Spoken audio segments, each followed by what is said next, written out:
दैनिक जीवन में पीएच का महत्व, यानी कि जो पीएच का महत्व होता है दैनिक जीवन में, उसको हम देख लेते हैं। ठीक है, पहला बिंदु है हमारा शरीर 7 से 7.8 पीएच के बीच कार्य करता है। यानी कि जो हमारा शरीर है वो 7 से 7.8 पीएच के बीच कार्य करता है।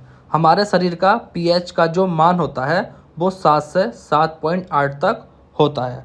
अगर हमारे शरीर का पीएच मान 7 से कम हो जाए या 7.8 से अधिक हो जाए तो हम बीमार पड़ जाएंगे। ठीक है, हमें कई तरह की बीमारियां लग जाएंगी।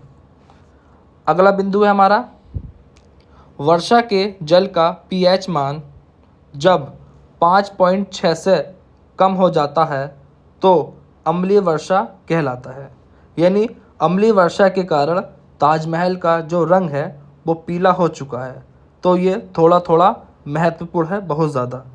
किसी भी वर्षा का जल 5.6 यानी कि 7 से कम 5.6 से कम हो जाए अम्लीय होगा।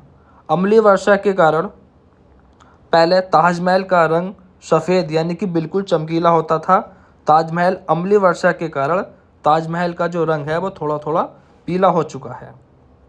अगला पॉइंट मुंह का पीएच मान 5.5 से कम होने पर दांतों का क्षय प्रारंभ हो जाता है।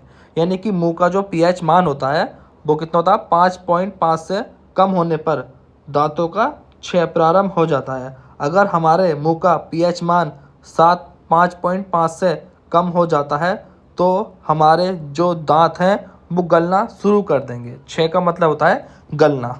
ठीक है, अगला है मधुमक्खी का डंक अम्ल छोड़ता है जिसके कारण जलन व दर्द होता है।